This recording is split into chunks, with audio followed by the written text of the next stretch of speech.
दोस्तों, आज मैं आपको बताऊंगा बच्चों में ट्यूबरकुलोसिस यानी टीबी की बीमारी के बारे में। इस वीडियो के माध्यम से आज आपको जानकारी मिलने वाली है कि बच्चों में टीबी के मामले क्या गंभीर होते हैं, क्या एक लाइलाज बीमारी है, इसके क्या-क्या लक्षण होते हैं, इसे कैसे बचा जा सकता है और इसके लिए हमारे पास क्या-क्या मॉडर्न मेडिकल ट्रीटमेंट अवेलेबल है। ट्यूबरकुलोसिस एक ऐसी बीमारी है जो आपके सिर के बाल से पाँव के पंजे तक कहीं भी अफेक्ट कर सकती है। बच्चों में भी ट्यूबरकुलोसिस के बहुत सारे मामले सामने आते हैं। दोस्तों, इस पेशेंट को ट्यूबरकुलोसिस हुआ है और ये ट्यूबरकुलोसिस इसके गले की हड्डी में हुआ है। दोस्तों, टीबी या ट्यूबरकुलोसिस, अगर हम स्पाइन के ट्यूबरकुलोसिस की बात करें तो इसे हम पॉट स्पाइन के भी नाम से जानते हैं। ये बच्चा जब हमारे पास आया था तो इसके गले में काफ़ी ज़्यादा दर्द था और इसको भूख नहीं लगती थी, शाम को बुखार होता था और धीरे-धीरे इसका वज़न कम होने लगा था। दोस्तों, जब हमने इसका एमआरआई कराया तो एमआरआई में इसके जो स्पाइनल कॉर्ड है, वहाँ पे हमें एक लेज़न दिखा इस प्रकार का।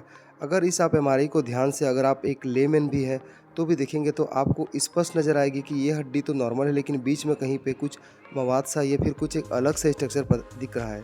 दोस्तों, ये पस है ट्यूबरकुलोसिस का। जब भी बॉडी के किसी ऑर्गन पे ट्यूबरकुलोसिस यानी टीबी होता है तो अपने आप वहाँ पे बहुत ज़्यादा पस जमा हो जाता है। इसे हम एमआरआई की सहायता से इजीली देख सकते हैं। दोस्तों, इनिशियल स्टेज में एक्सरे में ये कुछ दिखाई नहीं देता, केवल बोन में चेंजेस ही दिखाई पड़ते हैं, लेकिन पस को देखने के लिए आपको एमआरआई जैसी इन्वेस्टिगेशन की ज़रूरत पड़ती है। टीबी एक ऐसी बीमारी है जिसका 100% फ्री इलाज गवर्नमेंट द्वारा उपलब्ध है किसी भी सरकारी डॉट सेंटर में।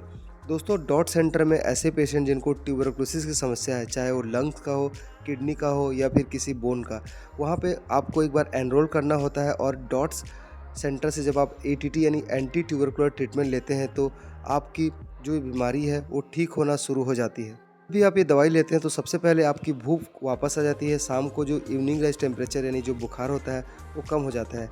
इस बच्चे में हमने एक ब्रेस दी है जिसे हम सोमी ब्रेस कहते हैं। इस ब्रेस की खासियत ये होती है कि यह एक चिन को सपोर्ट करता है, यानी आप जिस कारण आपके हेड का जो वजन है वो स्पाइन पे नहीं पड़ता और दर्द अपने आप कम हो जाता है। दोस्तों, इस ब्रेस का लगाने का फ़ायदा यह भी है कि हम इसको मोबिलाइज कर सकते हैं।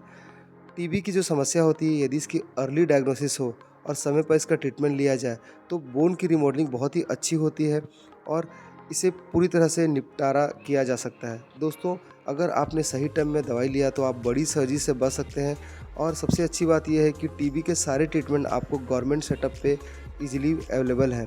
तो आप अगर इस प्रकार की समस्या से ग्रसित है तो अब जल्दी जल्दी इस चीज़ का ट्रीटमेंट लें। Thank you very much.